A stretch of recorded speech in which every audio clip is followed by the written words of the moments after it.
Papa, moi j'ai une question. Oui. En dessous de la ceinture. Et ma question est la suivante. Est-ce qu'un chrétien peut pratiquer la fellation avec son épouse? C'est quoi la fellation déjà? C'est quoi la fellation? Puisque franchement, je ne connais pas, je ne sais pas, j'ai une idée. La fellation, c'est l'homme qui fait à la femme ou c'est la femme qui fait à l'homme? Est-ce que je voulais? C'est la femme qui fait à l'homme. Donc, est-ce qu'une femme peut fêler son mari? Si, papa. C'est la pipe. C'est pour ça les discussions avec les pasteurs, c'est très difficile. C'est pas facile de parler de tout ça avec vous. Maintenant, est-ce qu'un homme, et pour l'homme qui fait à la femme, on appelle ça comment? Le cunnilingus. Donc, on récapitule. Est-ce qu'une femme peut faire le cunnilingus ou non, un homme. Est-ce qu'une femme peut faire la fellation ou est-ce qu'un homme peut faire le cunnilingus? Qu'est-ce que tu crains? Qu'est-ce qui est craint généralement quand on fait ça? Il y a les infections. On peut choper. Non, nous, est-ce que nous, on est médecin? Moi, je ne suis pas médecin, ne me pose pas des questions comme ça. D'accord, papa. Ça peut agir sur le côté spirituel de l'homme en question aussi. Très bien. Papa, généralement, les gens disent, comment se fait-il que tu prends cette bouche, tu pries le Seigneur, tu prends la bouche, tu adores Dieu, et tu prends cette même bouche, tu évangélises pour gagner les âmes, et c'est cette bouche que tu utilises. Il faut terminer la phrase. Et tu prends cette bouche pour faire quoi? Et tu fais la pipe. D'accord. Très bien. Je peux vous poser une question? En plein culte, le pasteur préparait le culte du dimanche. Il est venu, il était assis à son bureau. Quand il est l'heure de venir à l'heure de l'adoration, il a eu la diarrhée. Le pasteur est retourné au WC histoire de faire popo. Et il y a deux types de pasteurs. Il y a deux types d'humains. Il y a ceux qui utilisent le papier hygiénique, mais il y a d'autres, ils ne sont pas à l'aise avec le papier hygiénique. Et ils prennent l'eau pour laver les fesses.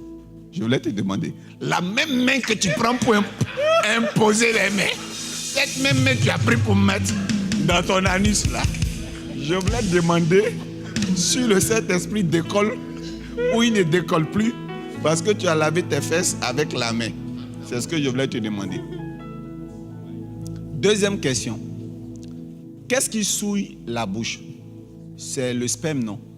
Mais combien parmi vous, quand ils ont des rapports sexuels, quand ils finissent, ne prennent pas leurs mains pour laver leur sexe, pour enlever le sperme là, pour mettre ça sur leurs mains? Est-ce que j'ai bien posé la question? Est-ce que j'ai... Toi, tu n'as pas compris, hein? C'est un peu lourd de reformuler ma phrase.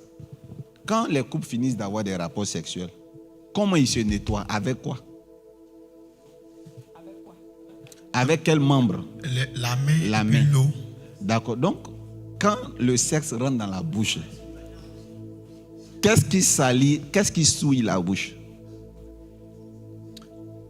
C'est le sexe qui souille la bouche, mais c'est autre chose. Qu'est-ce que les gens pensent qui Dans l'esprit, c'est... les gens se disent que c'est le sexe, la manière dont ça a été utilisé. C'est les sécrétions qui ont souillé la bouche de la femme qui prêche, non? Très bien. Et ou bien de l'homme qui a fait. Donc, maintenant, moi, je voulais te demander, ces mêmes sécrétions-là ne se retrouvent-elles pas dans la paume de ceux qui ont des rapports sexuels pendant les rapports sexuels? Ça se retrouve, papa. Très bien. Souvent, les gens, quand ils ont des rapports sexuels, ils prennent un doigt, deux doigts, trois doigts. Bon, il y en a aussi qui sont spirituels qui ne font pas.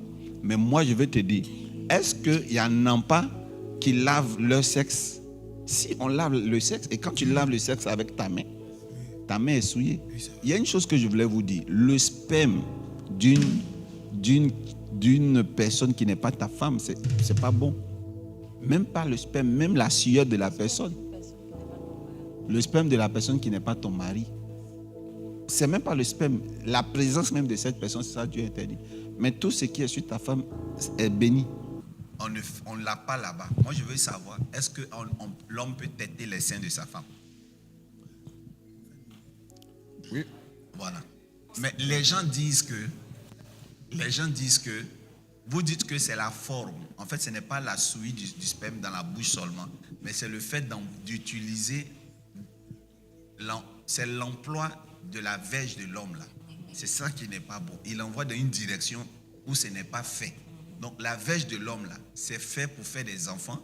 Donc c'est fait pour entrer dans le garage, pour jeter l'enfant pour faire sortir. Mais qu'est-ce que la bouche cherche au niveau des seins? Question. Est-ce qu'on enceinte une femme par ses seins? Donc normalement, on ne devrait rien laper, on ne devrait rien toucher. On n'a qu'à faire le travail pour faire les bébés. Donc tantôt ceux qui chose, comment on appelle ça? Ceux qui disent que le sexe c'est pour juste les rapports en bas là. Souvent c'est des têteux. Qu'est-ce qu'ils cherchent là-bas? Ça aussi c'est réservé aux bébés. On est d'accord? S'il vous plaît, je le répète et je l'ai dit la dernière fois, ils ont coupé la vidéo, peut-être ça n'a pas été compris.